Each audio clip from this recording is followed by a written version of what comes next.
கோவில் நிர்வாகம் இசைஞானி இளையராஜா அவங்கள வெளியே அனுப்பிட்டாங்க. இறைவனை பல பாடல்கள்ல பாடிய இசைஞானிக்கே இந்த கதியா அப்படிங்கிற அளவுக்கு இப்ப சமூக வலைதளத்துல நிறைய பேர் பயங்கரமா திட்டிக்கிட்டும் இருக்காங்க. வாங்க என்னாச்சுங்கிறத பார்க்கலாம். ஸ்ரீவில்லிபுத்தூர் ஆண்டாள் கோவிலுக்கு முன்னாடி இருக்க அர்த்த மண்டபத்தில் நுழைய விடாம இசையமைப்பாளர் இளையராஜா அவங்கள தடுத்து நிறுத்தி வெளியேற்றிய சம்பவம் அதிர்ச்சியை ஏற்படுத்தி இருக்கு. இப்ப மார்கழி மாதம் ஆரம்பமாயிருச்சு. இதனால இந்த மாதம் முழுக்கவே நிறைய பேர் கோவிலுக்கெல்லாம் நேரமே வருவாங்க. பெருமாள் கோவிலுக்கு போய் ஆண்டாள் பாடிய திருப்பாவை, நாச்சியார் திருமொழி, இந்த பாசுரங்களை எல்லாம் பாடி துதிப்பாங்க. இது வழக்கமான ஒரு விஷயம் எல்லாருக்குமே தெரியும். ஆண்டாள் இறைவன் ரங்கமன்னார பூஜித்த காலத்துல இருந்த உருவானது இந்த விஷயம் அப்படின்னு சொல்றாங்க. இந்த வழிபாடுக்காக எல்லாருமே போயிருக்காங்க. மார்கழி மாத பிறப்பை முன்னிட்டு இன்னைக்கு ஸ்ரீவில்லிபுத்தூர் கோவில்ல ஆண்டாள் திருப்பார்வை பட்டு அணிந்து இறைவன் ரங்கமன்னாரோட காட்சியெல்லாம் கொடுத்திருக்காங்க.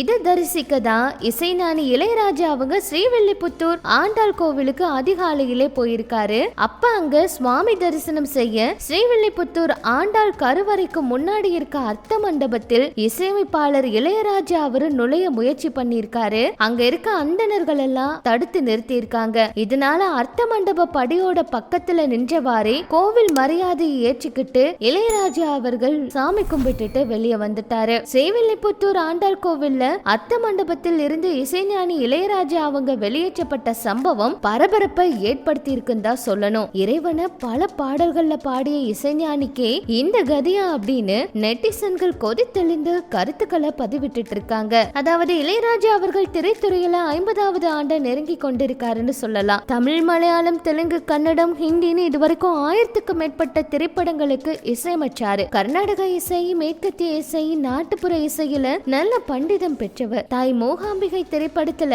இவர் பாடிய ஜனனி ஜனனி ஜெகம்னி அப்படிங்கிற பாடல் அவ்வளவு தூரம் பிரபலமான பாடல். யாருமே அவ்வளவு உயிரோட்டமா பாட முடியாது. அப்படிப்பட்டவங்களை இப்படி ஒரு விஷயம் செய்து வெளியே அனுப்புனது, மண்டபத்துக்குள்ள நுழைய அனுமதி மறுத்தது, இது எல்லாருக்குமே அதிர்ச்சியா தான் இருந்துச்சு. இதுக்கு முன்னாடியே மூதறிஞர் ராஜாஜி அவர்கள் ஆண்டாள் பத்தி பேசின ஒரு கருத்தை கவிஞர் வைரமுத்து அவங்க சொன்னப்ப, கவிஞர் வைரமுத்து அவரு பிராமணர் அல்லாதவர் அப்படிங்கிறதுனால அவரை மன்னிப்பு கேட்க சொல்லி ஆண்டாள் கோவிலோட ஜூனியர்கள் எல்லாம் பிரச்சனை பண்ணாங்க.